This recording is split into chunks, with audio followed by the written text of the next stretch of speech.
ناظرین السلام علیکم۔ ڈاکٹر نصر اللہ رانا ENT سرجن آپ کو ENT ڈیزیز کے متعلق کچھ انفارمیشن دینا چاہتا ہوں۔ اس کے لیے سب سے بڑی جو بات ہے وہ یہ ہے کہ ناک کان گلے کی بیماریاں پاکستان میں، ٹاپک آج کا ہے کہ ENT ڈیزیز ان پاکستان۔ پاکستان میں ہم پیدا ہوئے ہیں، تعلیم حاصل کی، باہر بھی گئے، باہر بھی کام کیا، تعلیم بھی حاصل کی ہر مختلف طریقوں سے۔ یہی چیز سامنے آئی ہے کہ پاکستان میں ناک کان گلے کی بیماریاں بہت زیادہ ہیں۔ جہاں غربت ہوگی، تعلیم کم ہوگی، وہاں پر کان کی بیماری میرا خیال ہے میکسیمم۔ میں جب نیو ہاسپٹل لاہور یہ دیکھ سکتے ہیں اس کی آپ، میں ادھر آؤٹ ڈور میں بیٹھتا تھا تو میکسیمم مریض جو تھے وہ ENT کے ہوتے تھے۔ 200 150 مریض بھی دیکھے ہیں۔ میرا روم نمبر 51 ہوتا تھا۔ اب مریض آ رہے ہیں، کان بہہ رہے ہیں، اسپیشلی یہ اگست ستمبر اکتوبر کے مہینے میں، تو جب رینی سیزن ہوتا ہے تو کانوں میں بھی جیسے چھتیں ٹپکتی ہیں، لوگوں کے کان ٹپکنے شروع ہو جاتے ہیں۔ اور اسپیشلی جو چھوٹے بچے ہیں، معصوم مائیں لے کے آ رہی ہیں، آپ کوئی سمجھ نہیں لگتی۔ تو میرا یہ کہنے کا مقصد یہ ہے کہ یہ جو خطہ ہے ہمارا پاکستان، اللہ تعالیٰ اس کو قائم رکھے۔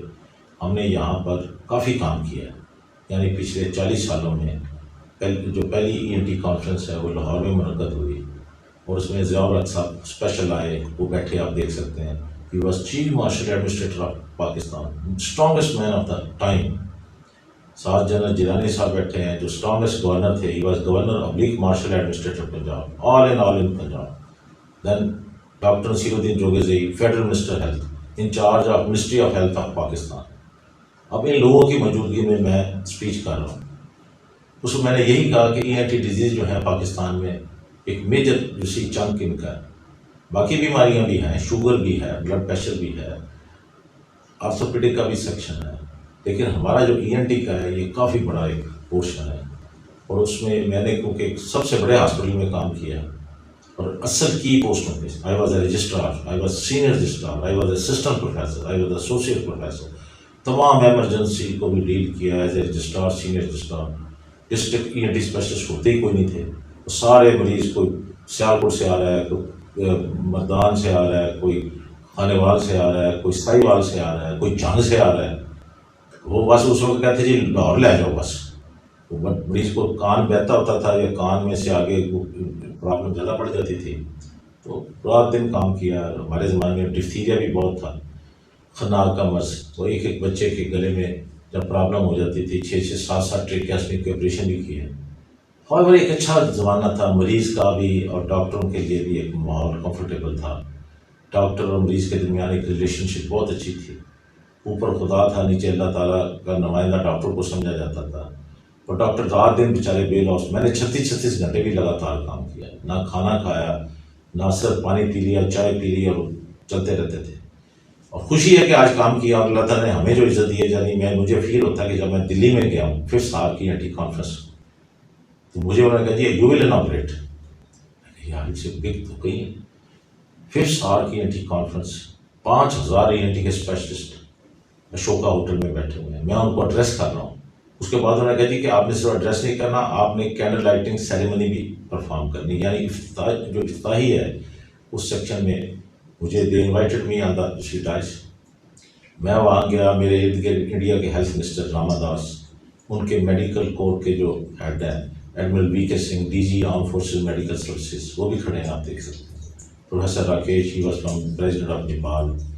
پھر پروفیسر وکرم ہے، he was from Sri Lanka. مطلب یہ سارے لوگ، یہ کسی مریض کی دعاؤں کا لے لیجیے کہ جو ہم نے نیو ہاسپٹل میں لوگوں کی بڑی خدمت کی ہے۔ اور پاکستان میں جو ہیلتھ کا نظام ہے بہت اچھا ہے، پچھلے 30-40 سالوں میں بہت چیزیں امپروو ہوئی ہیں اللہ کی مہربانی سے۔ ہم سارے تقریباً وہی سرجری، وہی دوسری اپنا medical care for the ear nose and throat کر رہے ہیں جو باہر کے ملکوں میں ہیں، بلکہ ان سے بھی بہتر ہے۔ امریکہ میں پاکستانی ڈاکٹر کی بہت رسپیکٹ ہے۔ یہ کنگ ایڈورڈ سے جب بندہ جاتا ہے تو اس کی ایک نیم اینڈ فیم ہوتی ہے، USA میں بھی، اس کی UK میں بھی ہے، اس کی مڈل ایسٹ میں بہت رسپیکٹ ہے۔ وہ لوگ کہتے ہیں جی ہم نے تو کروانا ہی پڑے۔ تو یہ اس انسٹیٹیوشنس کو کریڈٹ جاتا ہے جنہوں نے ہمیں، میں بلکہ دلی میں جب گیا تو انہوں نے کہا جی you are graduate from which college? I am graduate from the King Edward. میری طرف ایسے کر کے دیکھا، and they gave me lot of respect. ان کے والد، ان کے دادا، ان کے great grand father, they all educated from King Edward medical. اس وقت دلی میں تو میڈیکل کالج ہی کوئی نہیں ہوتا تھا اس وقت. دلی میں بعد میں بنا میڈیکل کالج. دلی میں یونیورسٹی بھی جو بعد میں بنی، بلکہ ہماری یہ جو پنجاب یونیورسٹی لاہور ہے یہ ان کا میٹرک کا ایگزام بھی کنڈکٹ کرتی تھی. Lahore was called as the city of school and colleges. یہ ڈینٹل کالج یہاں پر پہلا بنا ہے، پھر اس کے بعد ویٹرنری کالج یہاں بنا ہے، اور پھر این سی اے جس کو اس وقت نیو اسکول آف آرٹس کہتے تھے. یونیک پلیس لاہور کو جو English people they did lot of work for this. اس سے پھر ہم نے ایک موقع ملا. ابھی جو پاکستان میں بھی گورنمنٹس آئی ہیں انہوں نے اپنی طرف سے میکسیمم کام کیا. اب ہم بڑی ایک کمفرٹیبل پوزیشن میں، ہمارا یہ کنگ ایڈورڈ میڈیکل کالج ایک کنگ ایڈورڈ میڈیکل یونیورسٹی بن گیا. میں یہ کہوں گا آپ کو کہ ناک کان گلے کی بیماریاں، ٹاپک میرا یہ تھا ان پاکستان کافی ہیں. ناک کی ہڈی کا مسئلہ، ہڈی بڑھ جاتی ہے، ریشہ گلے میں گرتا ہے، ٹانسلس کا پرابلم ہے. جب میں آؤٹ ڈور میں بیٹھتا تھا مائیں بچوں کو لے کے آتی تھی، 10 میں سے 10 مریضوں میں سے 4 کے ٹانسل پرابلم ہوتا تھا. جب میں آپریشن لسٹ میں آپریشن تھیٹر میں جاتا تھا، سب سے پہلے میرے ہاسپٹل میں آپریشن تھیٹر میں ٹانسل کا آپریشن شروع کرتا تھا. اور یقین کریں کہ جو میجر پورشن تھا سرجری کا وہ ٹانسل کا آپریشن ہوتا تھا، اور ضرورت تھی. بچوں کا ٹانسل کا آپریشن ہو جاتا تھا، بچے ماشاء اللہ ٹھیک ہو جاتے تھے. کسی کے ٹانسل کے ساتھ ایڈینائٹس بھی ہوتے تھے، وہ بھی اسی سنگل سٹی میں ہم ریموو کر دیتے تھے. دوسرا جو تھا کہ ناک کو جو خوبصورت بنانا ہے، کیونکہ آج کل ٹراما بہت ہو گئی ہے. میرا جو رانا ای این ٹی ہاسپٹل ہے جو اپنا میں نے بنایا ہے جیل روڈ پہ، I am working here for the last 30 years. وہاں بھی دیکھتے کتنی ٹریفک جا رہی ہے، یہ بمپر ٹو بمپر. اب پرابلم یہ ہوتی ہے بریک لگاتے ہیں، درل کر کے ناک جا کے بجتا ہے اس کے اوپر، ڈیش بورڈ کے اوپر. ڈیش بورڈ انجری، ناک ڈپریس ہو جاتا ہے، فریکچر ہو جاتا ہے.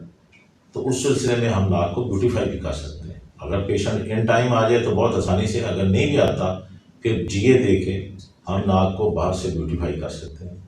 ناک کی جو اندر کی ہڈی کا ٹیڑھا پن ہے اس کو بھی ٹھیک کر سکتے ہیں. اب تو بلکہ بچوں کے لیے جو یہ ہماری لو the house conference Manila Philippines میں آپ دیکھ سکتے ہیں میری photographs. I am sitting with the Japanese doctor. They said that nasal surgery we can do about the septum, that is septoplasty, in the younger children also. پہلے سب تھا کہ 18 سال کے بعد ناک کی ہڈی کا آپریشن کرتے تھے. پھر ہماری کانفرنس تھی واشنگٹن ڈی سی میں، وہاں بھی جو president of American society of rhinology, ناک کی بیماریوں کی اسپیشلٹی ایک خاص، انہوں نے بھی اس چیز پہ زور دیا کہ آپ بچے کا ٹائم نہ 18 سال تک ویٹ کریں. اگر اندر سے رستہ بند ہے اس کا رستہ کھول دیں. آپ ناک کو موٹر وے کی طرف کھلانا چاہیے. یہ میرا ایک سلوگن تھا.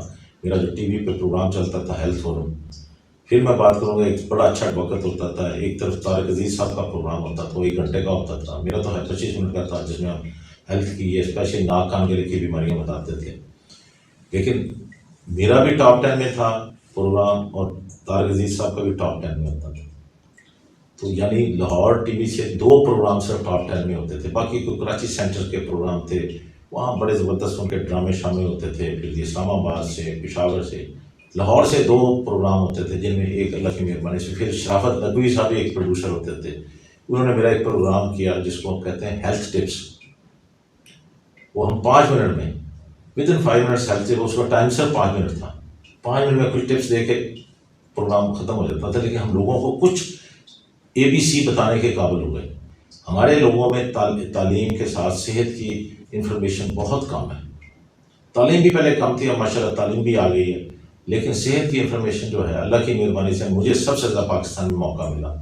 کسی شخص نے پی ٹی وی پہ اتنے لیکچر نہیں دیے جو مجھے اللہ. اس وقت ایک ٹی وی ہوتا تھا بس، اونلی 1، اور 9:30 بجے ٹی وی بند ہو جاتا تھا. نیوز کے بعد 9:30 بجے اس وقت آف. ایک ٹی وی، اور اس میں 25 منٹ میرے ہوتے تھے weekly.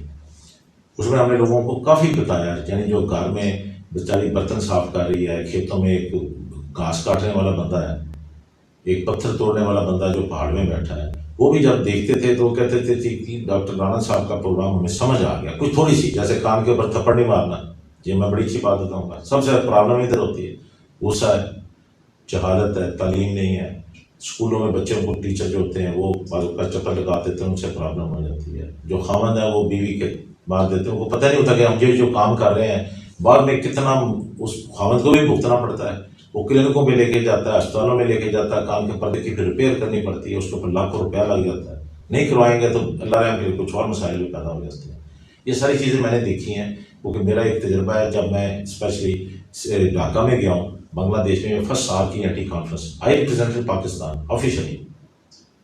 Professor Alauddin was there, he was the president and the chairman of the conference also. ادھر بھی انہوں نے یہی کہا کہ کان بہنے کا، کیونکہ بنگلہ دیش میں نمی بہت ہے، بارشیں بہت ہیں، دریا ندی نالے بہت ہیں، کشتیوں میں لوگ بیٹھ کے جا رہے ہیں آ رہے ہیں، تو کان کا جو ہے نہیں بڑا مسئلہ ہے، جو میری ایک فیلنگ ہے. اور کان کا جو ریشہ بعض اوقات باہر آ جاتا تو چلو کوئی نہیں، لیکن کان کا ریشہ اگر وہی دماغ کی طرف چلا جائے تو پھر انٹرا کرینیل کمپلیکیشنز، یعنی برین میں لرم کرے شروع ہو جاتی ہیں پرابلمس، میننجائٹس ہو جاتا ہے، کان میں ایبسس ہو جاتی ہے جو برین میں، پھر نیورو سرجن کی خدمات حاصل کرنی پڑتی ہیں. اور ایک بندہ ایک مصیبت میں پھنس جاتا ہے. میرا تو یہ کہنا ہے کہ کان کی بڑی حفاظت کرے. یہ کان جو ہے نا ایک ریسپیکٹیبل چیز ہے، اس کے اوپر کسی قسم کی چپت نہیں مارنی، کوئی چابی نہیں مارنی، کوئی تیل نہیں ڈالنا. اور میری آپ سے یہی ریکویسٹ ہے، جیسے یہ ہماری ٹرکی کی کانفرنس تھی انقرہ میں، وہاں بھی انہوں نے کہا تھا کہ ٹیک دس میسج کہ ہیئرنگ فار آل، کہ آپ نے ہر شخص کو سننے کے قابل کرنا ہے. ترکی میں جو تھی، میں یہ جو ٹرکش جو تھے ڈاکٹروں کے ساتھ کھڑا ہوں، پھر اس کے بعد یہ انقرہ میں ہوئی تھی، پھر دوسرے بعد ملائیشیا کوالالمپور میں مجھے ایک مہینے بعد جانا پڑا، ریپرزینٹیڈ پاکستان آفیشلی دیر. وہی کان کے اوپر، دیکھو ہیئرنگ کے اوپر بہت کام ہو رہا ہے پوری دنیا میں، کیونکہ سننا ایک بہت بڑی ڈسیبلٹی. جو بلائنڈ ہے ان کی کرکٹ ٹیم ہے، بلائنڈ لوگ ہیں جج بھی بن جاتے ہیں، پی ایچ ڈی اسکالر بھی بن جاتے ہیں. جو ڈیف ہے وہ بیچارہ کچھ نہیں بن سکتا. اٹ مینس کہ it's a very big handicap. ایک بچہ جس کے گھر میں ہے، اس کے 2-3 بھائی بولتے ہیں سنتے ہیں، وہ نہیں کرتا، تو وہ والدین کے لیے بہت بڑی پریشانی. میرے پاس کل بھی ایک مریض آیا، 4 صدر سے آیا کہ ڈاکٹر صاحب جو مرضی ہو جائے بچہ میرا ٹھیک ہونا چاہیے. 3 بچے ٹھیک ہے، ایک بچہ نہیں ٹھیک. اب میں کوشش کروں گا، میں نے کہا جی آئی ول ٹرائی. اس ہمارا کام ہے کہ اللہ تعالیٰ کے اوپر بھروسہ کر کے، وہ کہتے ہوتے ہیں مالی دا کم پانی دینا تے پر پر مشکاں پاوے ہو، مالک دا کم پھل پھول لانا لاوے. یا انسان کا کام ہے، کوشش تو کریں گے. سوپ چپ کر کے گھر میں بیٹھے بیٹھے اس کا کوئی فائدہ نہیں ہے. پھر تو آپ کا جو سکسیس ریٹ ہے 0 پوائنٹ پہ آپ کھڑے ہیں. کوشش کریں گے 40% ٹھیک سکسیس ہوتی ہے، یا 50 بھی ہوتی ہے، 70% بھی ہوتی ہے، لیکن نہ کریں تو آپ 0 پوائنٹ پہ کھڑے ہیں. یہ میں بڑی ایک ٹیکنیکل ہے، یہ میرا تجربہ ہے. میں یہ نہیں کہتا کہ میں ہر مریض کو ٹھیک کر سکتا ہوں، لیکن اتنا ضرور ہے کہ جو آئے ہیں بے شمار لوگ مستفید بھی ہوئے ہیں. جو نہیں آئے تو وہ 0 پوائنٹ پہ. جیسے ایک شخص نے میچ کھیلا ہی نہیں ہے، ویسے ہی واک اوور دے دیا، تو اس کا کیا فائدہ. یہ میں بڑی پراپر باتیں کر رہا ہوں جو آپ کے دل کو لگیں گی. یہ میرے ہیلتھ فورم کی بھی یہی خوبصورتی تھی کہ میں لوکل سلینگز میں لوگوں کو سمجھاتا تھا کہ چھت جیسے ٹپکتی ہے، آپ کے ٹیبل خراب، آپ کی کارپیٹ خراب، آپ کی رضائی خراب. اس طرح جب بندے کے گلے میں ریشہ گرتا ہے تو گلے خراب، ٹانسلس، ساؤنڈ باکس ہے اس میں جائے گا ریشہ، آواز بیٹھ جائے گی، لینجائٹس ہو جائے گا.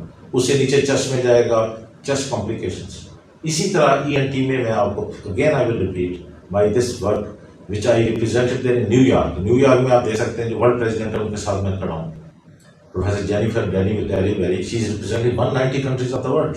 She is the president of American Society of Rhinology. اب سب سے بڑی جو چیز ہے میں آپ کو بتانا پسند کروں گا کہ انسان کو پازیٹیو سوچنا چاہیے اور ناک کان گلے کے لیے اہمیت دینی چاہیے. پاکستان میں اس کے لیے کافی کام ہوا ہے اور آئی پلیڈ جو رول مجھے کر سکتا تھا میکسیمم، کہ I went up to the top man of the Pakistan, President Ziaul Haq Saab, Chief Martial Administrator. I approached him, he gave me the time, very kind, came specially to Lahore, did the inauguration of our first National ENT Conference, and issued a directive to all the provincial governors for the establishment of ENT centers, Quetta, Peshawar, Karachi, Lahore. It was the big, you see, breakthrough. اس کے علاوہ جو تیسری چیز ہے یعنی گلا throat, تو یہ بھی بہت پرابلم ہے. اتنا پرابلم ہے کہ چھوٹے بچوں میں تو میجارٹی جو ہے 10 میں سے جو 5 بچے جو ای این ٹی ڈپارٹمنٹ کو وزٹ کرتے ہیں ان کا گلا خراب ہوتا ہے. یہ میرا تجربہ ہے میو ہاسپٹل لاہور کا، جس کی آپ فوٹوگراف دے سکتے ہیں. میں نے طویل عرصہ یہاں کام کیا اور کنگ ایڈورڈ میڈیکل کالج میں میں نے پڑھا بھی ہے اور پڑھایا بھی ہے. وہاں میری آپ فوٹوگراف دیکھ سکتے ہیں. You see walking with the principal King Edward Medical College professor Iftikhar Ahmad, who was in grade 22 at that time, the first doctor who was awarded the grade 22 in medical profession. He was the ex-secretary health also of Government of Punjab, a top man and the best graduate of 1952 of King Edward Medical College. یہ میرے لیے بڑے اعزاز کی بات تھی. میں associate professor تھا ENT کا، وہ اس وقت پرنسپل تھے. میں مین ان کا جو پرنسپل آفس ہے وہاں پر کوریڈور میں ان کے ساتھ جا رہا ہوں. وہ مجھے یہ نصیحت کرتے تھے کہ doctor Rana you can speak well, آپ لوگوں کو کچھ اویئرنیس دیں. آپ دیکھو، آپ تلواروں کی جنگ نہیں رہی، نہ آپ اس کو لمبی چوڑی کو گھوڑوں پہ بیٹھ کے جنگ کریں. اپنی زبان سے فائٹ اگینسٹ دی ڈیفنس. انہیں بھی احساس تھا کہ بہرا پن جو ہے نا، اس کے اوپر کوئی ہمارے پاس سے بھی اتنی فیسلٹیز نہیں ہے. تو he also helped us. He was the principal. King Edward Medical College is not small thing to be the principal, and he was the first man who was promoted to grade 22. یہ میرا صرف کہنے کا کہ ہم نے ان لوگوں کے ساتھ کام کیا. He was my principal of the college. میں ان کا ایسوسیٹ پروفیسر تھا ENT ڈپارٹمنٹ میں. یہ اللہ تعالیٰ کی بہت بڑی مہربانی ہے. I have worked under him as assistant professor of ENT, King Edward Medical College, and also as associate professor of ENT. میں یہیں پر جہاں ان کا آفس تھا وہاں پہ لیکچر تھے نمبر 3 میں. ہمارے جو اسٹوڈنٹس ہوتے ہیں MBBS کے، ان کو لیکچر دینے آتا تھا. پھر میں ایز اے ایگزامینر بھی گیا ہوں فاطمہ جناح میڈیکل کالج میں. پھر اس کے بعد علامہ اقبال میڈیکل کالج میں بھی MBBS کے میں ایگزام لیتا تھا. فیصل آباد میں پنجاب میڈیکل کالج میں، وہاں بھی میں ایگزامینر تھا. پھر پنڈی میڈیکل کالج میں بھی میں نے ایگزام لیا. اور سب سے بڑی بات ہے پنجاب پبلک سروس کمیشن میں، جہاں پر ڈاکٹرس کو ریکروٹ کیا جاتا ہے، گریڈ 17 کی جو سلیکشن تھی، I was the technical adviser from the health department. میرے وہ میں سوال کرتا تھا، بچے جواب دیتے تھے. گریڈ 17 میں وہ select as a medical officer ہو جاتے تھے. That was the first entry to the medical profession. تو یہ میرے لیے بڑے اعزاز کی بات ہے. اللہ تعالیٰ کی مہربانی سے اس چیز کو میں مد نظر رکھ کے کہہ سکتا ہوں کہ ہم نے جو یہ میری جو کانفرنس تھی اسپیشلی ایجپٹ کی، وہاں پر جو انہوں نے بتایا تھا کہ یہ جو جس کے اوپر میں تھروٹ کی بات کرنا چاہتا ہوں، تھروٹ میں میکسیمم پرابلمز ہیں کائرو میں نے دیکھی ہیں. وہ افریقہ کا ایک ملک ہے ایجپٹ، تو گلے کی بیماریاں کوائٹ کم ہیں. تو ایک چیز بتائی گئی کہ ٹانسل کا، اگر وہاں پر جو آپ دیکھ سکتے ہیں میری photographs, I am standing with the delegates of the to see that world ENT conference at Cairo, that اگر آپریشن کی انڈیکیشن ہو ٹانسلس کی اور بر وقت ٹانسل کا آپریشن ہو جائے تو بچے کا اس کی نشو و نما، اس کی صحت بہتر ہو جاتی ہے. ادروائز وہ بیمار ٹھما لیا جاتا ہے. کبھی اپلیکیشن لکھ کے بھیج دی اسکول میں، کبھی کچھ ہوا تو وہ آپریشن میں ویسے کم از کم کہہ سکتا ہوں کہ میں ود ان 5 منٹس میں کر لیتا ہوں.